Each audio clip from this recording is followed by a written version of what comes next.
저 교재 오늘은 여러분들 교재 114쪽부터 시작할 차례. 응?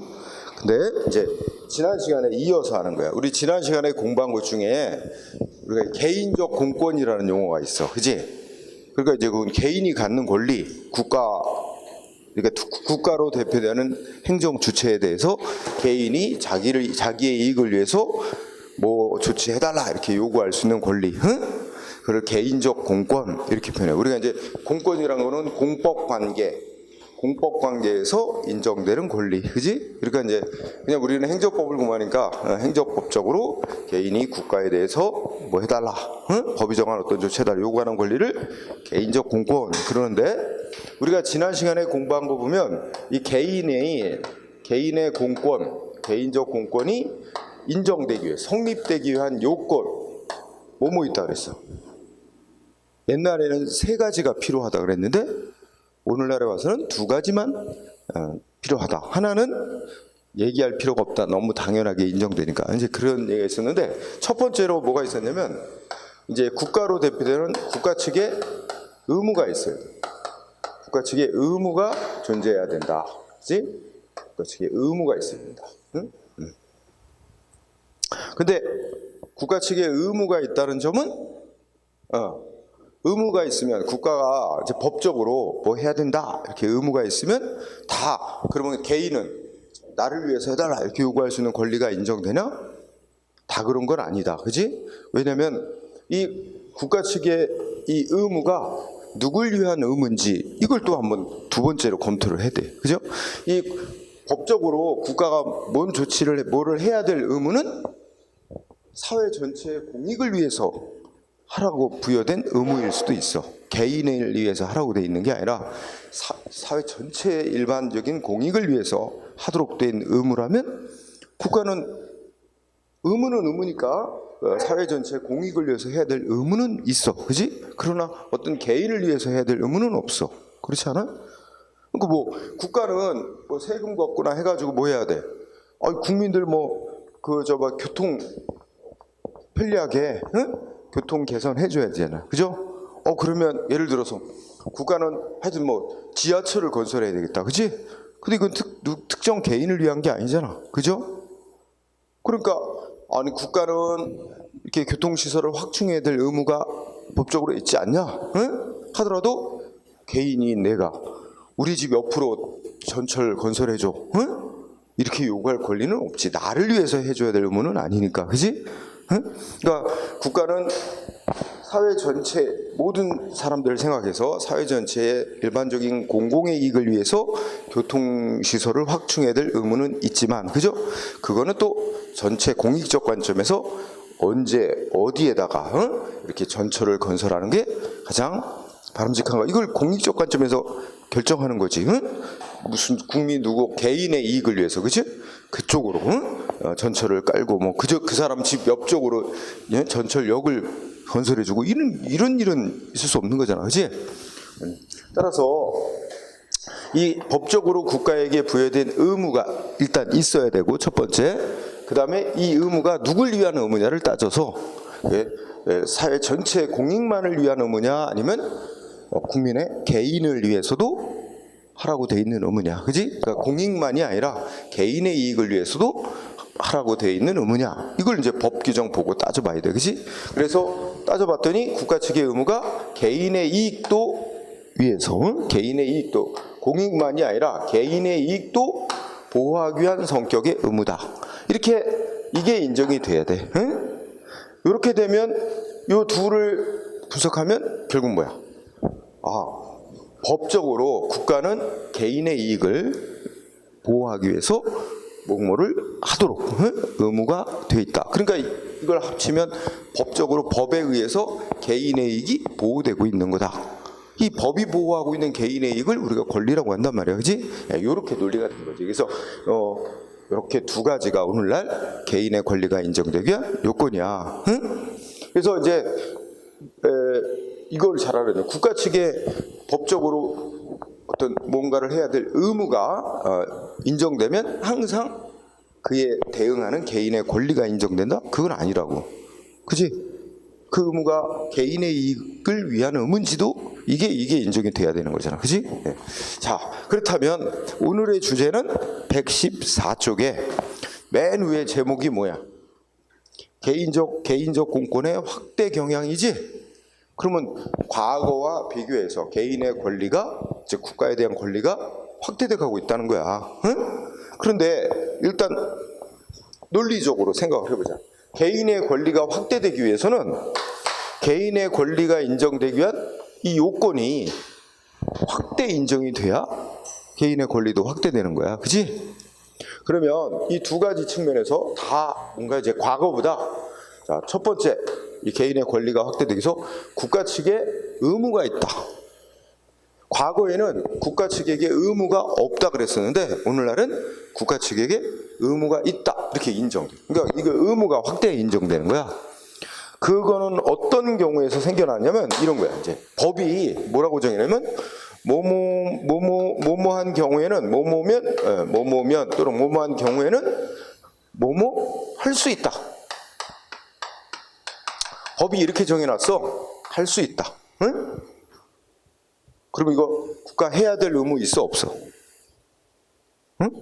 의무 없지.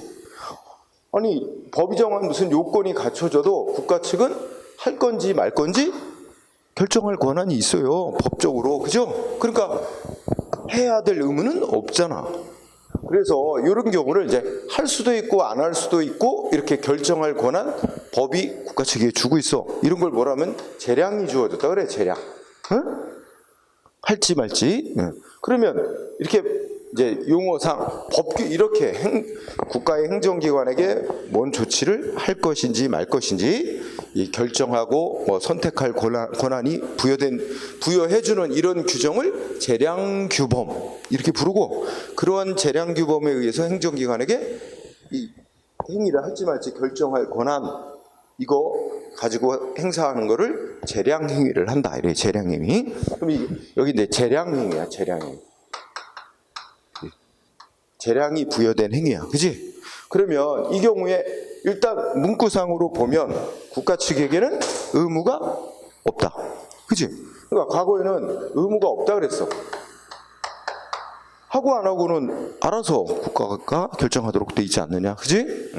그러면 여러분 생각해봐. 논리적으로 개인의 권리가 인정되기 위해서는, 개인이 자기를 위해서 해달라고 요구할 권리가 인정되기 위해서는 뭐야? 제일 첫 번째로 뭐가 있으면 국가에게 의무가 있다는 점이 인정돼야 되는 거야.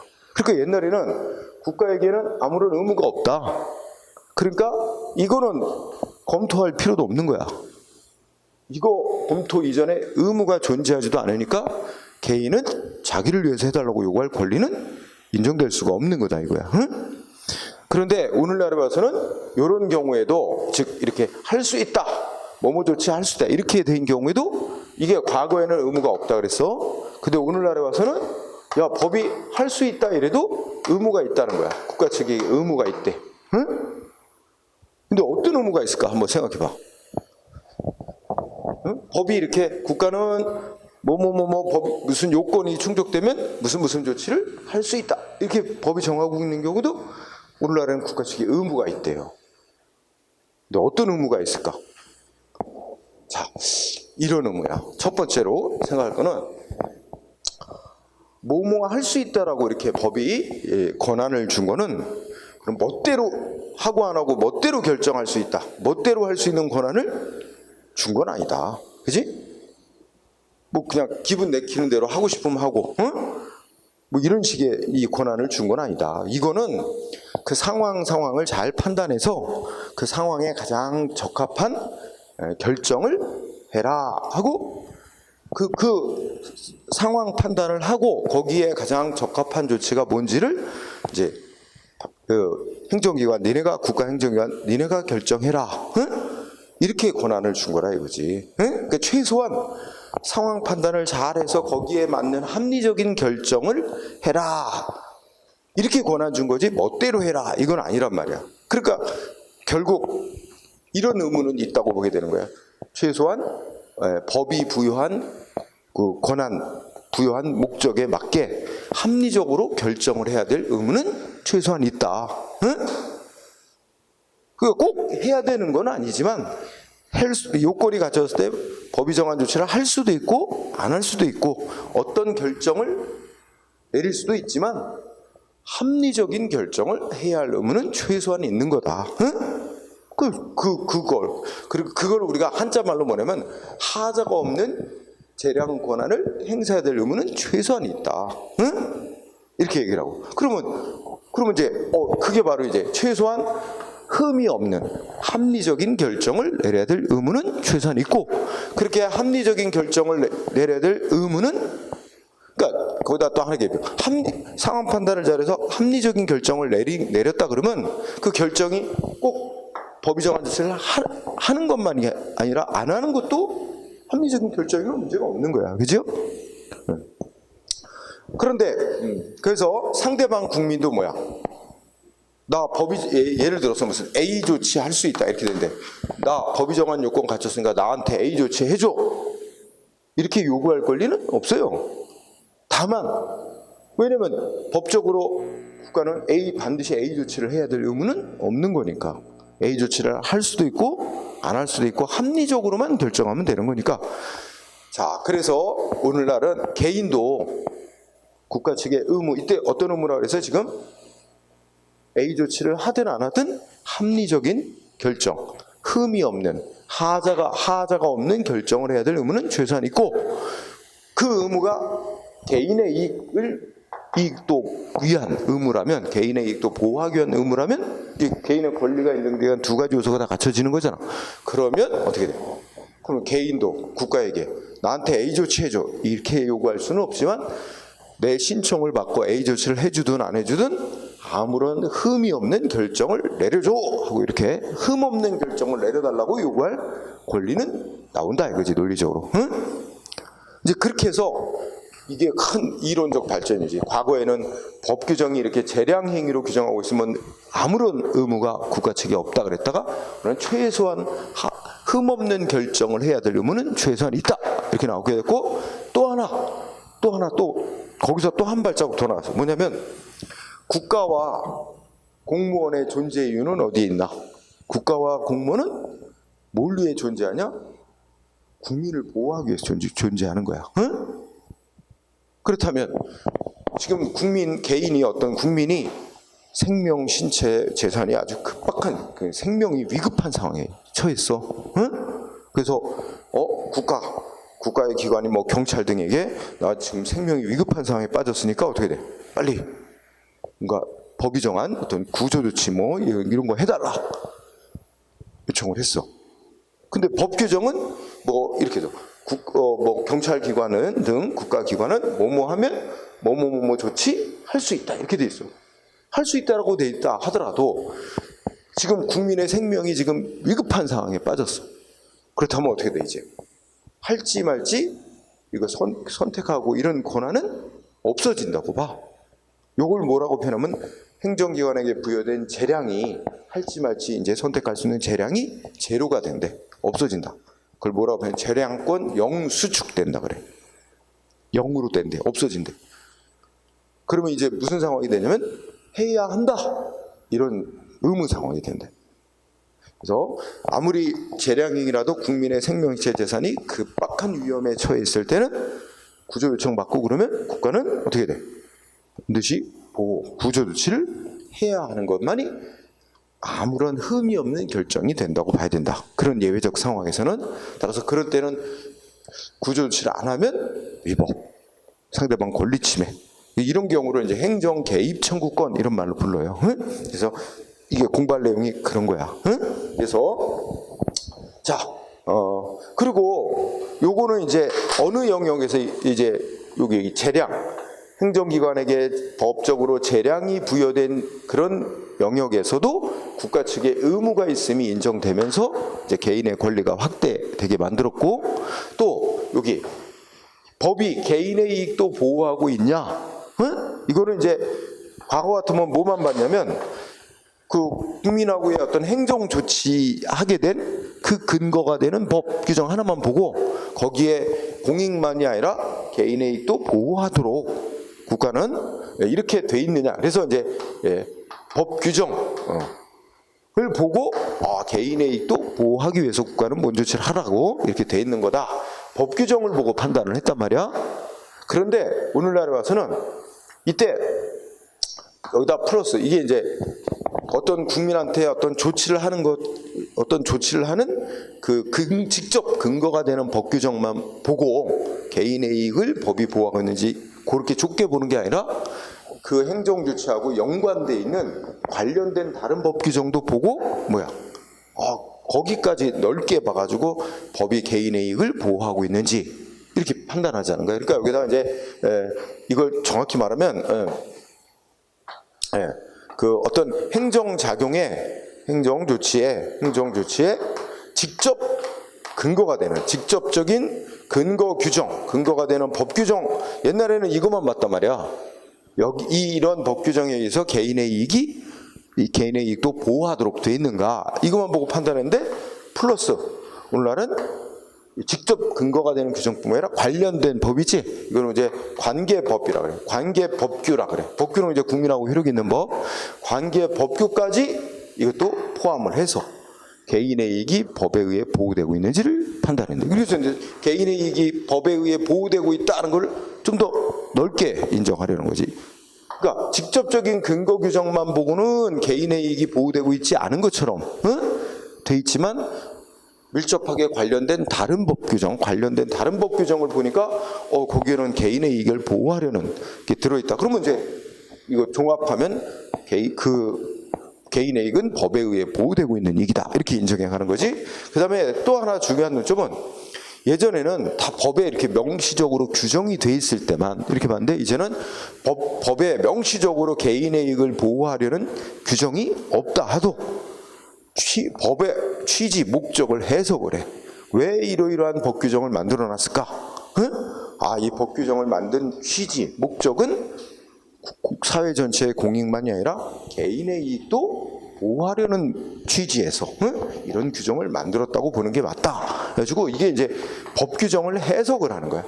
해석을 통해서 명시적으로는 개인의 이익을 보호하는 것으로 나타나 있지 않아도 그 어떤 법 규정이 만들어진 취지를 해석을 해서 해석을 통해서 개인의 이익이 법에 의해 보호되고 있는지를 보다 넓게 인정하는 거야. 그래서 두 가지 방향에서 다 확대가 된 거지. 과거보다 국가의 의무가 있는 영역이 늘어났고, 그죠? 또 개인의 이익이 법에 의해 보호되는 이익이라는 것도 확대 인정돼서 이 두 가지가 다 확대됨과 더불어 개인의 권리도 확대된 거지. 국가에 대한 권리도. 자, 이런 논리 체계. 그래서 여러분들 그 개설이라는 부분에 써 있는 게 그거예요. 그래서 개인의 개인적 공권의 확대와 경향 그래가지고 이제 거기 표 그려져 있잖아, 그지? 그 표의 왼쪽 제목을 보니까 뭐야? 의무 확대. 행정 주체의 대표자가 국가니까, 그지? 국가로 대표되는 행정 주체에게 뭔가를 해야 할 법적인 의무가 있다는 점이 확대 인정되는 거야. 그러면서 오른쪽에 보니까 특히 어느 영역? 재량, 그죠? 행정기관에게 재량이 부여된 그런 영역에서도. 그 다음에 두 번째는 뭐야? 지금 칠판에 쓴 대로 개인의 이익이 법에 의해 보호되고 있는지를 보다 과거에 비해서 확대 인정한단 말이야, 그지? 그래서 사익보호성 확대. 그래서 이제 첫째 줄에 보면 뭐야? 동그라미 1번 쭉 해서 뭐야? 첫째 줄 끝에 보면 해석 나오지, 해석. 그러니까 법을 조금 넓게 해석을 해서, 그지? 법 규정의 취지, 목적 이런 걸 따져가지고 개인의 이익이 법에 의해 보호되고 있는 거다 이렇게 인정해야 하는 거지, 그지? 해석. 또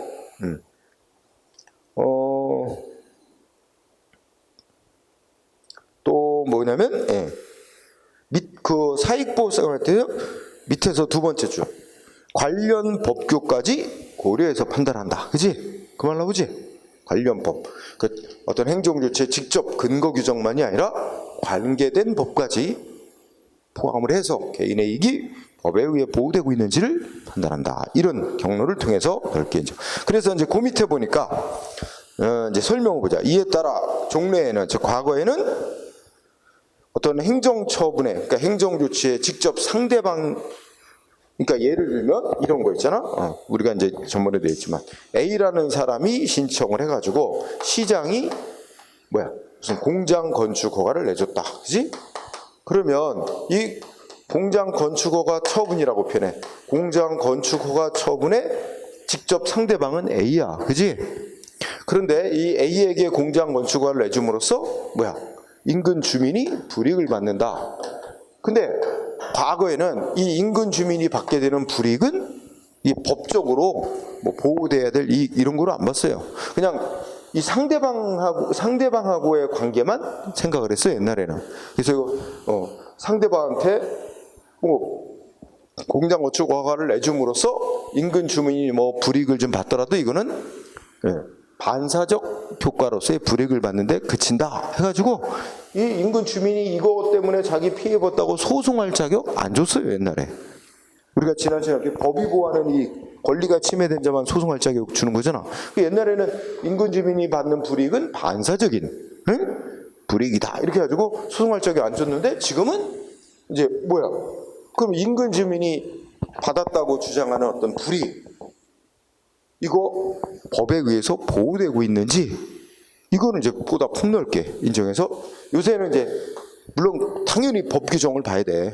이 공장 건축 허가와 허가 내준 거와 관련된 직접적인 건축법 등 규정 보고 또 무슨 관련된 법도 다 보고 해서 이게 공장 건축 허가를 시장이 내줄 때는 인근 주민의 환경상 이런 이익도 고려하도록 이런 규정이 있나, 또 그런 취지의 규정이 있나, 이걸 봐가지고 인근 주민의 어떤 환경상 이해관계도 고려하도록 돼 있다면 그는 인근 주민의 이익이 법에 의해 보호되고 있는 거다. 그러면 인근 주민은 법이 보호하는 이익을 침해당했다고 주장하는 셈이니까 소송할 자격이 인정된다. 이래갖고 소송을 받아준다고.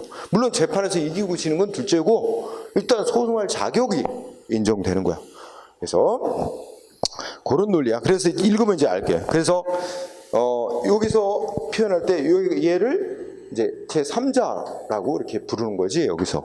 그러니까 시장하고 공장 건축허가의 상대방, 이 둘이 이제 건축허가 조치의 당사자라 그런단 말이야. 둘이 당사자고 이로 인해 불이익받는 이해관계에 있는 제3자. 여기 예시에서는 인근 주민이 3자. 그래서 차트 읽으면 제3자의 이익은 모두 옛날에는 반사적 이익에 불과하다고 봤으나 오늘날은 법 규정 다 좀 더 넓게 보고 해서 법이 보호하는 이익으로 인정되는 경우가 늘어가고 있고, 그죠? 그런 얘기 하죠? 그러고 나서 이제 셋째 줄에 보면 끝에 판례도 이렇게 이웃 주민이 이제 불이익 받았다고 하는 소송을 인인 소송 이렇게 불러. 그럼 그냥 넘어가되 또 경업자 소송, 경원자 소송 이런 얘기 나와. 그 경업자는 글자 그대로 풀면 경쟁업자 간에 소송하는 거야. 그치? 그러니까 누가 허가를 받아서 영업을 하고 있는데 행정관이 그 옆에다 또 새로운 허가를 또 내주는 거지. 그러니까 기존 업자가 새로운 허가 내준 조치 때문에 자기 피해 입었다고 새로운 허가를 내준 시장을 상대로 다른 사람한테 새로 허가 내준 조치 취소해라고 이제 이런 식으로 행정소송하는 거. 옛날에는 소송할 자격 안 줬어. 근데 오늘날은 법 규정 따져보고 지난번에 얘기했잖아. 법 규정 보니까 담배 소매 판매업, 담배 판매업 허가 내주면 법에서 50m 이내에는 새로 허가를 못 내주도록 규정이 있다 그랬어, 그지?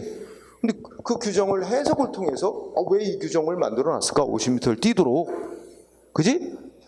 그거 법 규정상 이거는 담배 산업의 무슨 건전한 발전이라는 공익 목적만 아니라 기존에 먼저 허가받은 업자의 어느 정도 영업 이익도 보호하려는 취지에서 이렇게 거리를 띄어서 허가하도록 만들어 놓은 규정이다. 이렇게 법 해석을 해가지고 그 기존 업자가 자기 이익을 침해하는 조치라고 소송할 자격을 준다니까, 그죠?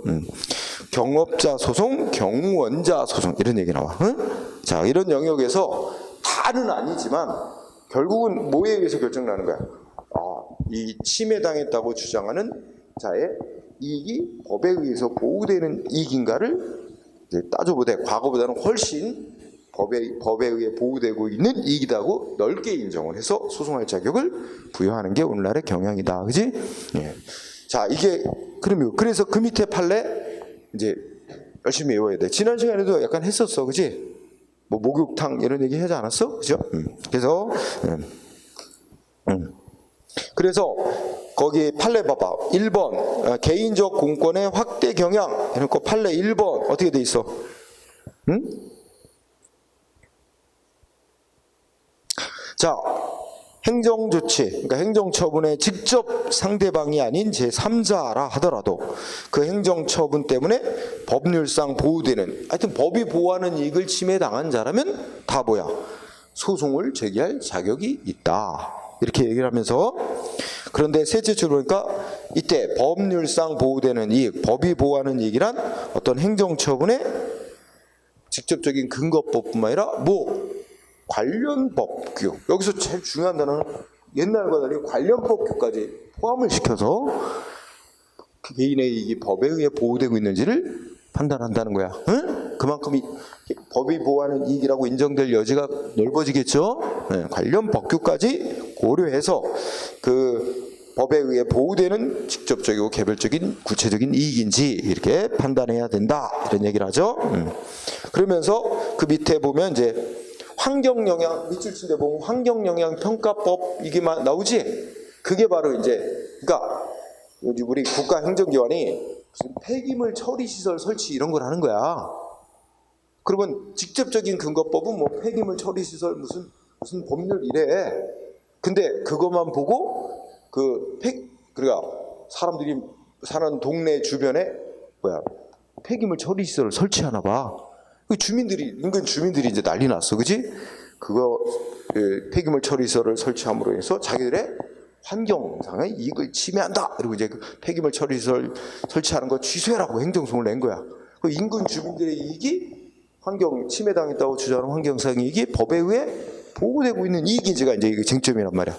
그거에 의해서 소송 자격이 있다 없다 결정나는 거란 말이야. 그런데 뭐까지 고려해서 봐야 되는데, 폐기물 처리시설 설치에 관한 부분 이것만 볼 게 아니라 또 환경 영향 평가에 관한 법률 이런 게 있어요. 그래서 뭔가 정부에서 무슨 이런 무슨 일정 규모의 시설 같은 걸 설치하고 할 때는 주변에 환경에 미치는 영향을 사전에 평가해서 그게 무슨 환경에 일정 기준치를 넘지 않아야만 허용되도록 이런 규정이 있는데, 그 환경 영향 평가에 관한 법률도 이 관련 법규로서 이것도 따져봐야 된대. 그 법에 의해서 주민들의 환경상 이익이 보호되고 있는지, 그지? 그런 취지야. 그래서 결론은 뭐야? 환경 영향 평가에 관한 법률까지 다 고려해 봤더니 인근 주민들의 환경상 이익이 법에 의해 보호되고 있는 이익인 거 맞다. 그러니까 그러한 법이 보호하는 이익을 침해당했다고 주장하는 인근 주민들은 소송할 자격이 있다. 이렇게 마무리돼요. 그 마지막 원고 적격이고, 우리가 소송을 제기하는 자를 원고라 그런단 말이야. 그 소송 제기를 당하는 상대방을 피고라 그러고, 그지? 그 원고 적격이 있다는 건 원고 적격, 소송 제기할 자격이 있다. 우리나라 소송 제기 자격은, 행정소송 제기할 자격은 법이 보호하는 이익을, 즉 법률상 이익을 침해당한 자만이, 그지? 그러니까 법이 보호하는 이익을 침해당했으니까 자격이 있다. 이게 이겼는지 졌는지 그 다음 문제야. 응? 자, 그 다음에 그래서 2번도 똑같은 얘기가 되는 겁니다. 자, 그래서 115쪽에 가면 2번 그 판례 끝쪽에 가면 뭐야? 굵은 글씨 무슨 단어 써놨어? 응? 환경영향평가 대상 지역 안의 주민들이지? 요거 단어 중요합니다. 환경영향평가 대상 지역 안의 주민들. 응? 그러니까 환경영향평가 대상 지역이라는 게 그 환경영향평가에 관한 법률에서 무슨 이런 폐기물 시설이나 하여튼 정부에서 무슨 대규모 시설을 지으면 그 시설이 들어설 곳으로부터 반경 1km 이내 이런 식으로 거기에 미치는 환경 영향을 평가하도록 의무적으로 규정했단 말이야. 응? 그러면 법이 정한 평가하도록 한 그 지역 범위, 이거를 갖다 이제 환경 영향 평가 대상 지역이라고 한다면, 그 법이 정한 지역 범위 안에 사는 주민들은 법에 의해서 환경상 이익이 보호되도록 이렇게 되어 있다고 보는 거죠. 그죠? 그러니까 지역 내의 주민들은 법이 보호하는 환경상 이익 누리는 자니까 그러한 이익 침해되면 소송으로 다툴 자격이 인정된다. 이런 논리가 되는 거야. 그 다음에 3번 판례는 지난번에 안 했지? 3번 판례는 연탄공장 건축허가 처분. 이 단어로 기억하는 겁니다. 응? 연탄공장 건축허가. 자, 이것도 이웃 주민들이 이제 이거지 뭐 이거. 응? 자, 이거는 지금은 뭐 연탄공장 찾아보기 힘들지. 근데 뭐 이거를 이제 확대하면 꼭 연탄공장만이 아니라 뭐 하여튼 오염물질 내뿜는 공장 건축허가 돼서 인근 주민들이 소송하고 하는 거 그런 거 똑같아 연장. 응? 뭐 이건 70년대 과거에 연탄 떼고 살 때인데 하여튼 A라는 사람이 연탄공장 건축허가를 신청해서 허가가 나온 거야. 허가가 나오니까 그 근처에 사는 인근 주민들이 시장이 연탄공장 건축허가 내준 것 때문에 자기들의 환경이익을 침해당했다. 연탄공장 건축허가 내준 거 취소해라. 그리고 시장을 상대로 소송을 한 거야. 여기서도 아까 얘기했지만 계속 반복하게 얘기했지만 일단 소송을 내면 다 재판해 주는 게 아니라 소송 요건을 갖춘 사가 여러 가지 소송 요건을 갖췄을 때만 그 주장하는 걸 판결을 해준단 말이야. 응? 그러면 인근 주민들이 연탄공장 건축허가 때문에 자기들의 불이익받았다. 환경상 불이익받았다고 주장하면 소송을 냈는데 법원이 뭐까지 고려했어? 여러분 첫째 줄 봐봐. 연탄공장 건축허가 관련된 법은 뭐야? 직접적인 근거법은 뭐야? 도시계획법, 건축법 이렇게 나오지? 근데 거기에 지금 요 사례는 뭐로 해석하면 되냐면 이거 이렇게 법을 해석을 통해서 개인의 이익이 법에 의해 보호되고 있다는 걸 인정한 사례거든. 그래서 거기 연탄공장 건축허가에 관계된 직접적인 법은 도시계획법, 건축법 이건데 거기에 아무리 봐도 주민들의 뭐 환경상 이익을 고려해라 이런 규정은 없는 거야. 응? 그런데 읽어보면 어떻게 돼? 응? 첫째 끝에 법률의 규정들이 주거지역 내에서 일정한 건축, 예를 들면 뭐 면적이 일정 규모 이상을 넘거나 또는 먼지나 소음을 일정 기준 이상 배출하는 그런 거라든지 법에서 이제 그런 기준을 정하는 거야. 그래서 일정한 건축을 금지 제한하고 있는 법 규정의 목적은 첫째, 두 번째 끝에 공공복리 증진 도모하는데 1차적인 목적이 있지만 동시에 한편으로 뭐래? 주거지역 내에 거주하는 사람들의 주거안녕과 생활환경도 보호하고자 하는데 그 목적이 있는 것으로 해석된다.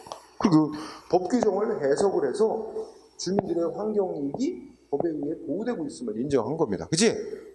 그 법 규정에는 뭐 주민들의 환경이익을 고려해서 허가하라 이런 말 없단 말이야. 명시적으로는 없지만 뭐 일정한 규모의 그 주거지역 내는 일정한 규모의 그 공장은 뭐 금지되거나 제한되도록 이런 규정을 둔 목적이 바로 인근 주민들의 환경상 이익을 보호하려는데도 목적이 있다고 해석을 해서 그러면 주민들의 침해당했다고 주장하는 환경이익은 법이 보호하는 이익이니까 이 주민들은 소송할 자격이 인정된다. 이렇게 논리가 되는 거지, 그렇지? 자, 그래서 그런 설명입니다. 그 다음에 4번, 5번 이런 거는 뭐냐면 우리가 아까 이미 허가나 면허 받아가지고 영업을 하고 있는 자가 있는데 옆에다가 또 경쟁업자에게 신규로 허가 면허 내주는 경우, 그지? 이런 관계를 경업자 관계라 그런단 말이야. 그러면 대표적인 예가 4번인데 4번은 자 이런 거지. 뭐냐면 이렇게 그냥 그리고 여기 섬하고 여기가 항로가 있어. 그런데 여기를 운항하는 선박. 그래서 여기 보면 선박 운송 사업 면허야. 그지? 그러면 여기에 A라는 업자에게 여기 이제 선박 운항 사업 면허를 내줘서 A가 여기 선박 운항 사업을 해. 그런데 이 항로에다 또 B라는 업자가 신청을 하니까 B라는 업자에게 또 사업 면허, 이 선박 운항 사업 면허를 또 내준 거야. 응? 그럼 누가 반발했어? 기존 업자인 A가 반발. 그지?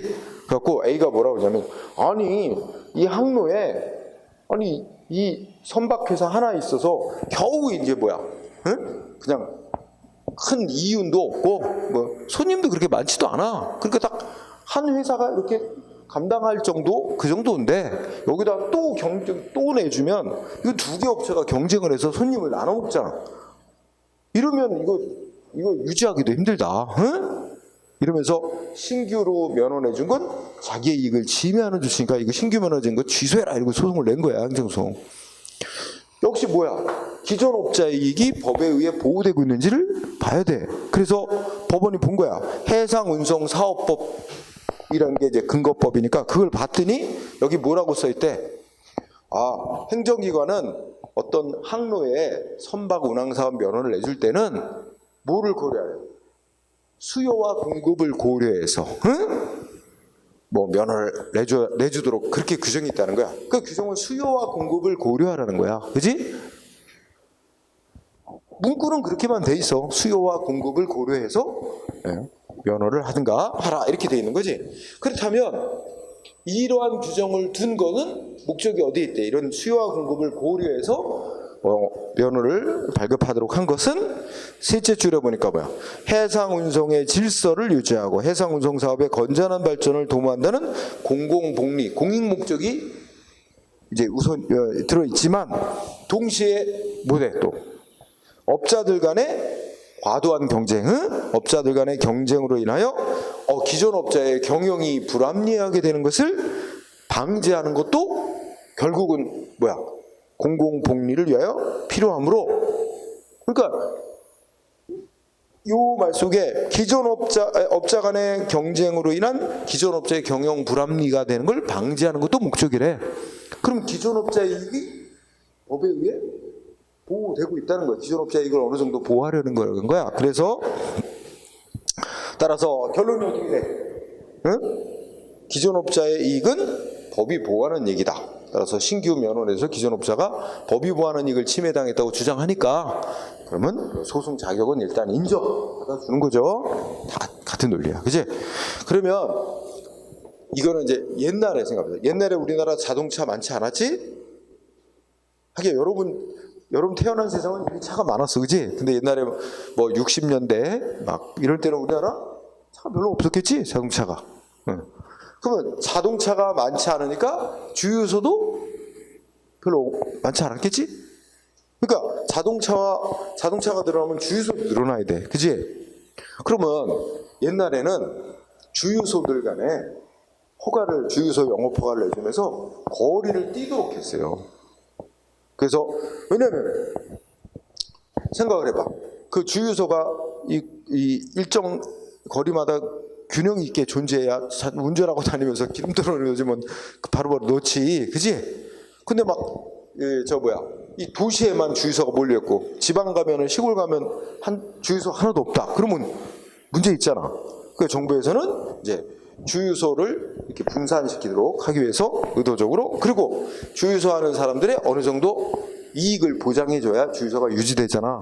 그래서 예전에는 법으로다가 어느 한 곳에 주유소 허가를 내주면 거리를 얼마 뛰어서 반경 몇 킬로에는 주유소 허가를 못 내주게 금지했어.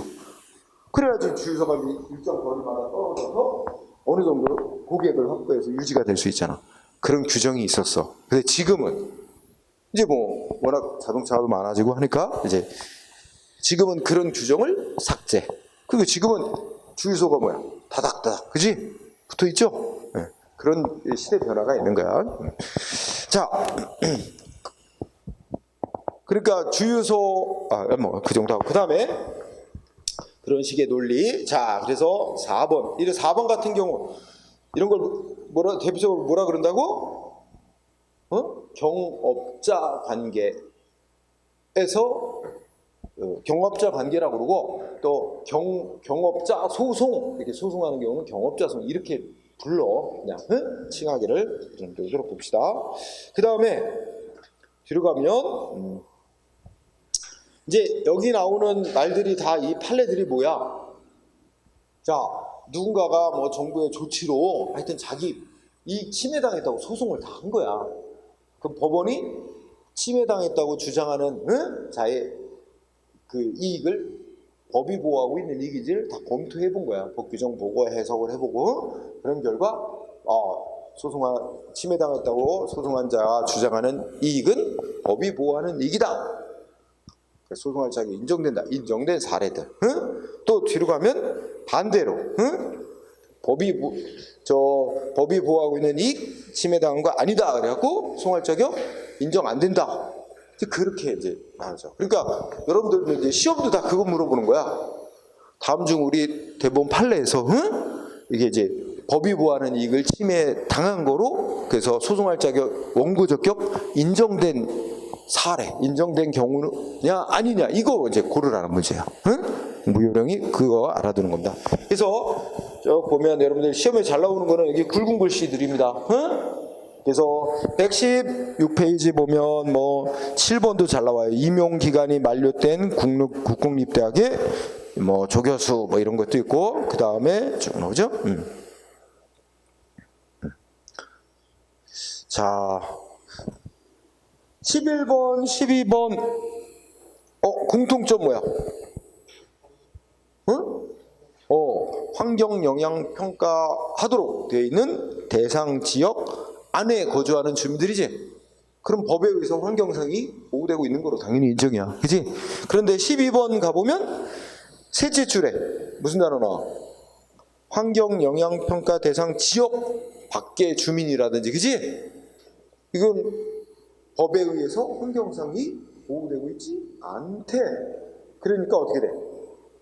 소송할 자격이 인정 안 된대. 그렇죠? 그런 차이.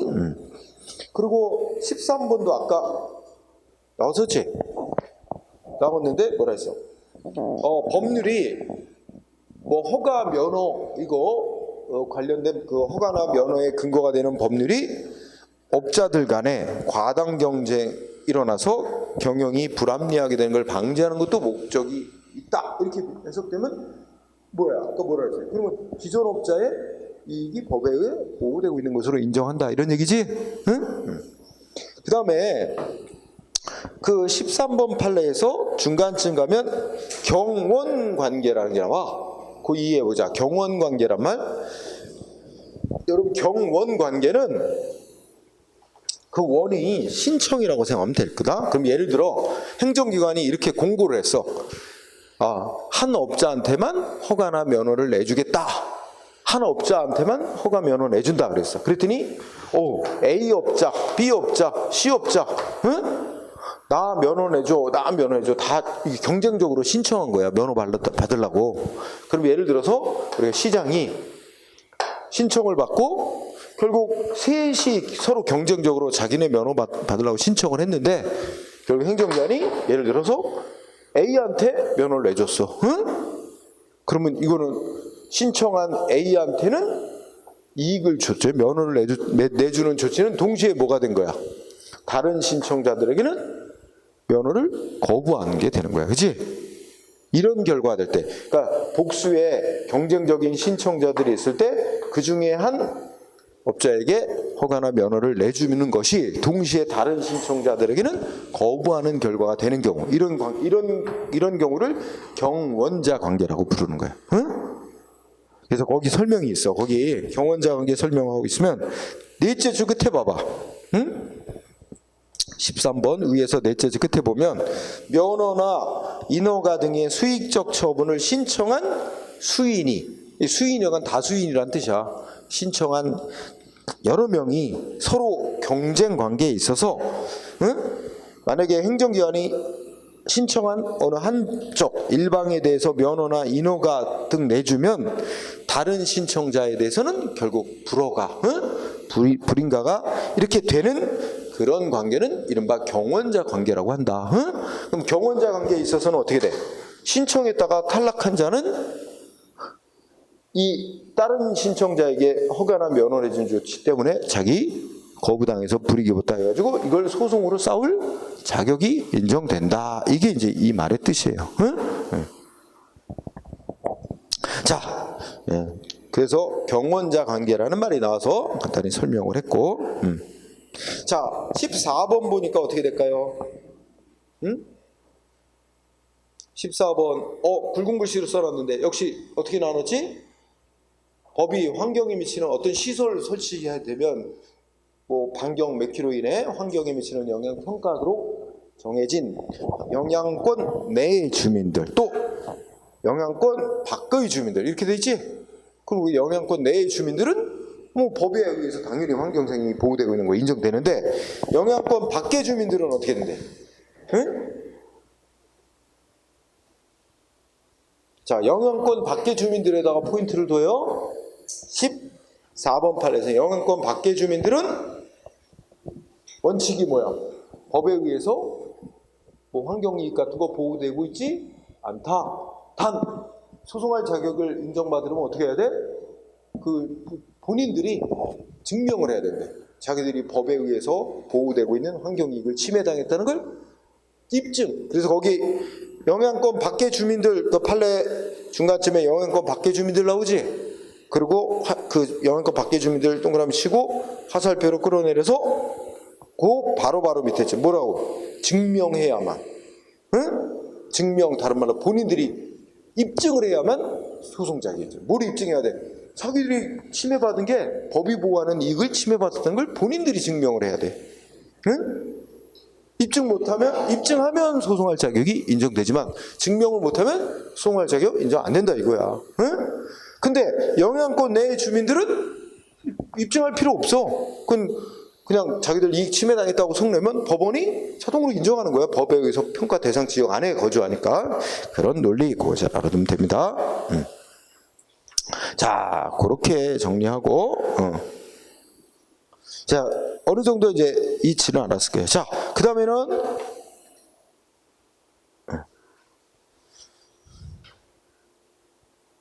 그래서 여러분들이 119쪽하고 120쪽에 보면 뭐야? 119쪽하고 120쪽에 보면 그냥 제목으로 정리해놨지?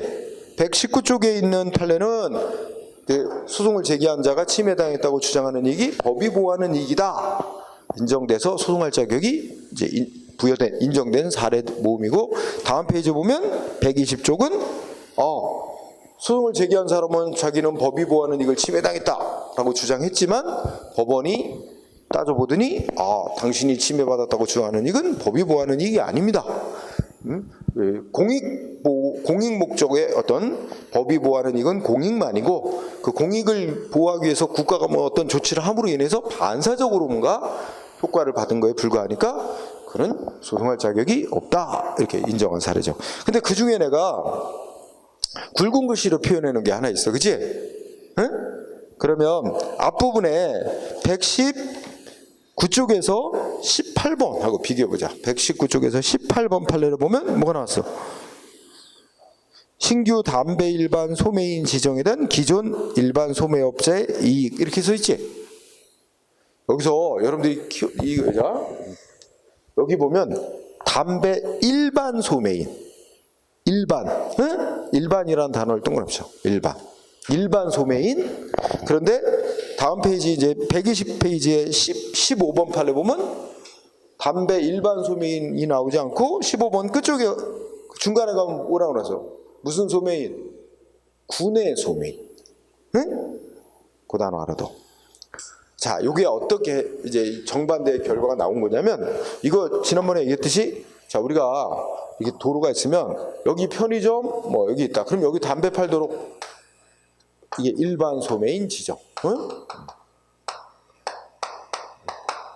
그리고 또 여기 일반 소매인 이렇게 되면 담배 일반 소매인 간에는 거리를 50m 띄어서 허가하도록 규정이 있고, 그 규정은 기존에 먼저 담배 일반 소매인 지정받은 업자의 이익을 보호하기 위한 거기 때문에 이 거리 안 띄고 신규 허가 내주면 기존의 업자가 소송으로 싸울 자격이 있다 이거란 말이야. 근데 여기서 군의 소매인은 뭐냐면, 여기는 이제 꼭 이 편의점 같은 데서 이제 담배 팔도록 허가 받은 거지. 근데 요 옆에 예를 들면 뭐 빌딩이 들어섰어. 그러더니 빌딩 내부에 매점이 생겼어. 빌딩 내부에. 그 매점에서 담배 팔도록 허용한 거야. 그런데 이게 바로 옆에 있는 거야. 이런 거, 그러니까 빌딩 내부에 이렇게 매점 같은 데서 담배 판다 이런 걸 군의 담배를 소매로 팔도록 군의 소매인 지정이라고 부른 거야. 응? 그러면 생각해봐. 이제 도로가에 붙어서 이제 이 담배 팔도록 허용된 업자가 있는데 바로 옆에 빌딩이 들어서 가지고 빌딩 내부의 매점에서 또 담배 팔도록 허용이 됐어. 그러니까 손님이 줄잖아. 그러니까 일반 소매인 지정받은 자가 아니 이렇게 바로 옆에다가 또 담배 군의 소매인이라고 지정해서 담배 팔도록 허용하는 자기 이익을 침해한다 속냈는데 법원이 검토하더니 여기 일반 소매인과 군의 소매인 사이에는 거리를 띄도록 하는 규정이 법 규정이 없대요. 그게 차이야. 거리를 띄도록 하는 규정이 없다. 그러니까 이 군의 소매인하고의 관계에서는 일반 소매인의 이익이 법적으로 법에 의해 보호되고 있지 않다는 거야. 근데 일반 소매인과 일반 소매인 간에는 거리를 띄도록 되고 있어서 그는 기존의 일반 소매인 지정받은 업자는 법이 보호하고 있다는 거지. 이게 그 차이야. 그래서 시험에 문제 나오면 군의 소매인이 등장하냐 안 하냐 요걸 가지고 잘 구별하면 돼요. 그 결론이 정반대. 그렇게 공부하면 됩니다. 그렇게 돼서 이제 그 다음에 이제 이게 굉장히 중요한 부분이에요. 이 부분은 결국은 지금 내가 얘기했지만 뒤에 가면 우리가 행정소송을 공부한단 말이야. 행정소송의 중요한 또 한 부분이 되는 거야. 왜냐면 행정소송을 공부하다 보면 소송을 제기할 수 있는 법적 요건으로 원고 적격이라는 얘기를 하거든. 소송 제기 자격이 있는 자가 소송을 해야만 법원이 재판을 해준다. 똑같은 얘기를 하게 된단 말이야. 이런 사례들 똑같이 얘기하고. 그래서 되게 중요한 내용이고, 그 다음에 나온 건 아까 개인의 권리가 확대되는데